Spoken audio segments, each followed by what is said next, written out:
Para quem tem tese tributária, e aí falo com convicção, coloque a questão no judiciário. Independentemente se você entende que a tese é boa ou não é, se você tem aquilo como exposição ou não. Por quê? Se a tese vingar, você pode estar se negando a ter o efeito positivo lá na frente. Então, assim, a gente viu, até olhando para as teses como elas estão se comportando, por exemplo, logo a gente vai ter julgamento do efeito econômico do ICMS-ST na base de cálculo do PIS e da COFINS, que é uma outra tese. E, para mim, acho que é uma das mais importantes, se não for a mais importante das teses filhote, que é a exclusão do PIS e COFINS da própria base. Sim. Essa, e aí até eu pedi para passar para o slide seguinte.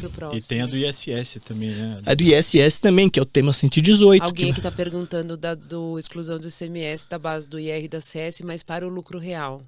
Alguém colocou dessa questão aqui no... Vanderlei colocou aqui no... A gente pode falar especificamente tá depois bom. sobre isso. Mas vamos lá. Para o próximo. Se vocês olharem, por que a gente falou assim, como que os efeitos da tese tributária, do julgamento da tese mãe, geraram efeitos nas teses filha. Se você olhar para o gráfico que está na tela aí, ela mostra em volume, ou seja, em volumes de processo ao longo dos anos, como se comportaram as teses com êxito e perda. Note que, a partir de 2017, o volume de êxitos, obviamente, da tese mãe, porque o STF de alguma forma definiu aquilo, e da tese filha subiram.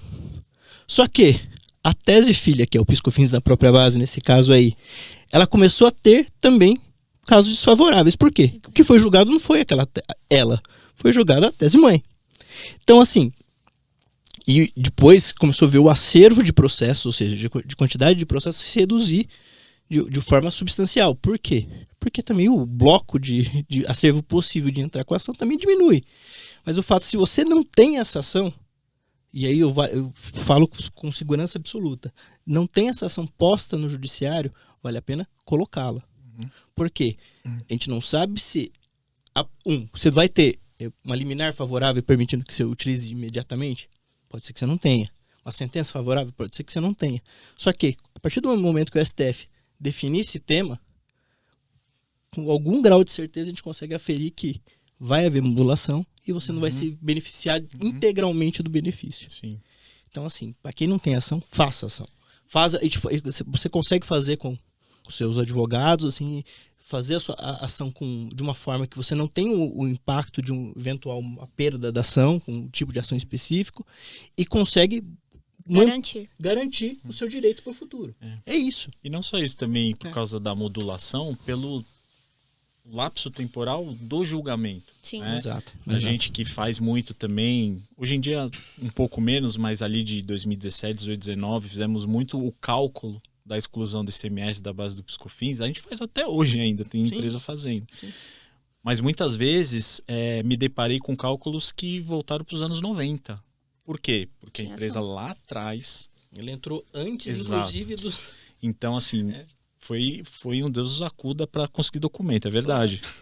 Mas o benefício financeiro que essa empresa teve, você não pode ficar achando também que vai ser julgado rápido, você entra, se garante. Né? A gente, falando de casos tributários relacionados até à questão do RH, a gente teve a questão lá das verbas previdenciárias, que teve uma troca de cadeiras.